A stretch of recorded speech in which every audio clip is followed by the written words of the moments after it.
Assalamu alaikum. This is Mohsin Azam Khan, a chartered financial analyst and a finance expert. Have been teaching about capital markets, financial markets, and have been providing financial advisory to numerous clients as well.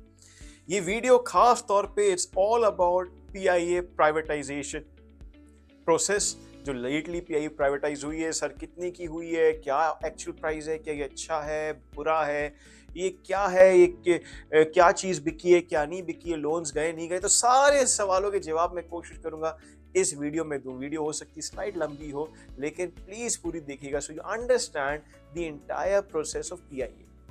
Number one, let's understand what is PIA. PIA airline क्या है? Airline है, national career है, last कुछ decade से losses में रही है, बहुत बुरा कर रही है. It's all bad things around PIA. PIA के बारे में सब बुराइयां ही हैं, लॉसेस में है, लोन्स बहुत है, जहाज सही नहीं काम कर रहे, मिसमैनेजमेंट है. तो मैं कह रहा हूँ PIA के अराउंड बुराइयां ही हैं.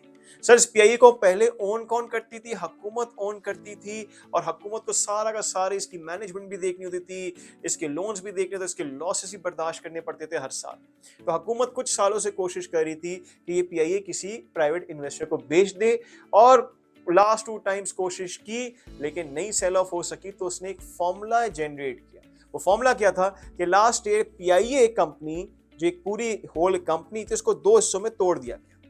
एक 75% पोर्शन में तोड़ दिया गया जिसका नाम रख दिया PIA ऑपरेटिंग कंपनी, और एक 25% में तोड़ दिया गया जिसका नाम रख दिया PIA होल्डिंग कंपनी. सर 75% को सारे ऑपरेटिंग एसेट्स दे दिए गए, जैसे इसमें जहाज आते हैं, 34 एयरक्राफ्ट आते हैं, जिसमें 18 ऑपरेशन में, बाकी बंद पड़े हुए हैं, जिसमें 97 ट्रैफिक राइट्स, कंट्रीज के ट्रैफिक राइट्स आते हैं, 170 इंटरनेशनल स्लॉट्स आते हैं, स्टाफ आता है, डेली बेसिस की एक्टिविटीज आती हैं, रूट्स आते हैं, लॉयल्टीज आती हैं, वो सारी चीजें 75% को दी जाती है.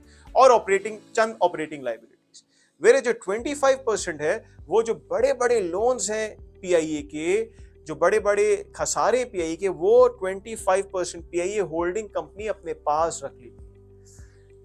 पेंशन लाइबिलिटीज, जो रिटायर्ड एम्प्लॉइज हैं जिनकी पेंशन्स देनी होती है, उसकी भी ऑब्लिगेशन, जिम्मेदारी वो होल्डिंग कंपनी अपने पास रख ली थी 25% पोर्शन.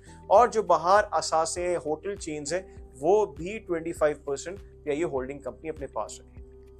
अब हुकूमत कोशिश ये करती है कि 25% हुकूमत अपने पास रखेगी, और जो 75% पोर्शन वाली कंपनी है वो प्राइवेटाइज करने की कोशिश करती है इस दफा. क्यों? क्योंकि PIA एज अ होल देखा जाए इतनी बुरी है कि कोई इन्वेस्टर ही नहीं मिल रहा था उनको. तो उन्होंने क्या किया, बुराइयां देखा जाए अपने पास रख ली, या 25% के पास रख ली जो सारी बुराइयां थी, और अच्छाइयां जो अगर है कोई दिख रही है, एटलीस्ट कहते हैं ना इंसान कि बुराइयां हटा दो तो बेहतर आउटलुक आ जाती है.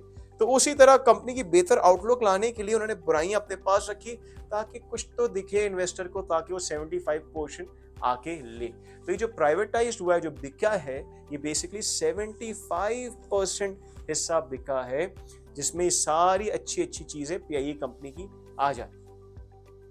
अब जब हम ऑक्शन देखते हैं तो ये 75% पोर्शन दिखाया जाता है कि सेल हुआ है 135 बिलियन का.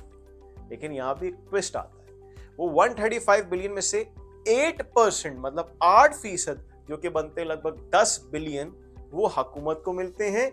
और कहा जाता है जो बाकी 92% है, विच इज 125 बिलियन, वो री इन्वेस्ट होगा कंपनी के अंदर ही, उसी 75% कंपनी के अंदर.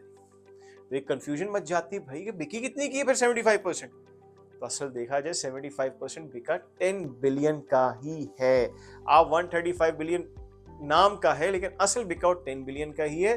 बाकी 125 बिलियन उसी कंपनी में री इन्वेस्ट होगा. जाहिर सी बात है, कोई भी इन्वेस्टर खरीदेगा और उसने इन्वेस्टमेंट तो करेगा. अब वो जहाज़ों की सूरत में करे, वो मजीद स्टाफ की सूरत में करे, मजीद कोई ऑफिस की सूरत में करे, वो इन्वेस्टर के ऊपर है.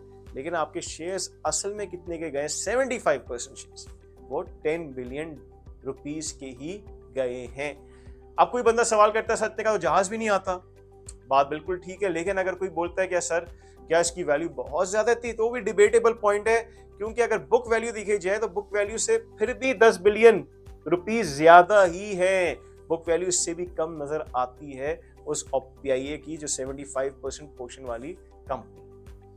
अब सवाल ही बनता है, जो एक आता है कि सर प्राइवेटाइज होगी पीआई कंपनी तो जान छुट गई अब हुकूमत की, सारे खसारों से, सारे लोन से। तो ये भी बात सच नहीं है, क्योंकि 25% आज भी हुकूमत ओन करती है, और सारे बड़े बड़े डेट्स 650 बिलियन के डेट्स पीआई के, वो अभी भी हुकूमत जिम्मेदारी ले रही है उनको रीपे करने के, हुकूमत के अंडर है, वो प्राइवेट इन्वेस्टर के पास नहीं गया। तो जो फिस्कल ब्लीडिंग थी, फिस्कल दबाव था, वो अभी खत्म नहीं होगा इससे। वो आप और मेरे पैसे की टैक्स मनी से ही ये डेट क्या हो रहा होगा, पीआई का वापसी हो रहा होगा, जो पिछले कितने सदियों का ये लॉसेस, इनकॉम्पिटेंस की लॉसेस की वजह से बुक किया गया। तो ये दिमाग में रख ले, प्राइवेटाइज से ये कहीं नहीं जा रहा।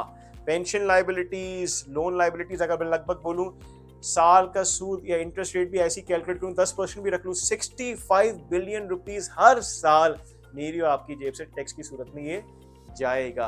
अभी बात चल रही है कि 25% या तो इन्वेस्टर खरीदते हैं, नहीं खरीदते हैं, वो बात की बात है, लेकिन अभी हुकूमत के अंडर ही है। तो ओवरऑल अगर मैं मुझसे पूछा जाए पीआई का ओवरऑल प्रोसेस, अच्छा एक और चीज सर, अगर पीआईए ये चीज जो सेल हुई इसके अच्छे पॉइंट्स क्या, ये तो हो गया सही के अच्छे पॉइंट्स, ये कि पीआईए को एक अपॉर्चुनिटी मिल रही है, एक नई सांस फूंकी जाएगी पीआई के अंदर, इन्वेस्टर कोशिश करेगा पीआई को और प्रॉफिटेबल बनाया, तो पीआईए की अपनी बुराइयों से एटलीस्ट पीआईए आजाद हो गई। पीआई को एक मौका मिला है कि पीआई का नाम रहेगा। दूसरा तरीका ये था कि पूरी कंपनी बेच दो तो पीआई खत्म हो जाती, पर पीआई का नाम नहीं रहता, एटलीस्ट से पीआई का नाम रहेगा। हो सकता है पीआई आगे जाके प्रॉफिटेबल हो, ये वक्त बताएगा प्रॉफिटेबल होती है या नहीं होती। उसके साथ ही साथ अगर मुझसे पूछे तो PIA is a prime example of mismanagement, incompetence, bad planning by government. जो डिफरेंट गवर्नमेंट्स रही हैं, उन्होंने बहुत बुरी तरह प्लान किया और ये एक प्रोडक्ट निकला पीआईए उस सूरत में। और एक और अल्टरनेटिव ये भी निकल सकता था पीआई को बेचने का कि लेटली, ये बड़ी इंटरेस्टिंग चीज बता रहा हूं, लेटली पीआई के यूरोपियन रूट्स ओपन हुए। अगर मैं इससे पहले पीछे जाऊं तो पीआई की जो यूरोपियन रूट्स थे कुछ अरसे के लिए बंद हो गए थे, बैन हो गए थे, वो पीआई यूरोप नहीं ट्रैवल कर पाई। तो यूरोपियन रूट्स इसके बहुत प्रॉफिटेबल रहते हैं, मतलब पीआई कमाती ही अपने इंटरनेशनल रूट से थी। तो लेटली अभी मैनचेस्टर के रूट, लंदन के रूट, ये डिफरेंट रूट्स ओपन हुए थे पीआई के, जिसने लास्ट पीआई को प्रॉफिट में भी कन्वर्ट किया। जो 75% वाली पीआई कंपनी है, प्रॉफिटेबिलिटी की तरफ गई। तो अगर हुकूमत ये भी कोशिश कर सकती थी कि और मजीद जाने देती प्रॉफिट की तरफ, और अच्छी मैनेजमेंट अपने अंडर ही रख लेती 75% पोर्शन के लिए, और अच्छी कॉम्पिटेंट अथॉरिटी करती, और अच्छा कंट्रोल करती, और बेहतर करती इस पोर्शन को, और प्रॉफिट में लेके जाती, और फिर ऑक्शन करती, तो शायद हो सकता था और अच्छी प्राइस मिल जाती। But again as I said, incompetence रहा लास्ट डेकेड्स में, तो जाहिर सी बात है बहुत मुश्किल था कि वो ये चीज भी, उनके इसके लिए विजन और लॉन्ग टर्म व्यू चाहिए। एक और इंपॉर्टेंट बात, हुकूमत ने अगर 10 बिलियन का ही बेचा था, तो लेटली जो लास्ट बिड भी लगी थी इसकी, जो लास्ट एयर लगी थी, वो भी अराउंड, कहने को आता है 10 बिलियन के अराउंड ही लगी थी, जो एक रियल एस्टेट टाइकून ने लगवाई थी 60% पोर्शन ऑफ पीआईए के लिए। तो जब इतनी की ही बेचनी थी, तो उस टाइम क्यों पीआईए हुकूमत ने इतनी ज्यादा वैल्यू रखी थी पीआईए की बिडिंग के लिए? ये भी एक सवाल बन सकता है। सो ओवरऑल ये आप डिसाइड करेंगे कि वेदर पीआईए का जो प्राइवेटाइजेशन हुई है, ये क्या overall largely a good sign है या बैड साइन है। This would be decided by you, आपने स्टैंड लेना है। आई होप इस वीडियो से आपको नॉलेज पहुंची हो और आपको फैक्ट्स एंड फिगर्स मिले। Thank you.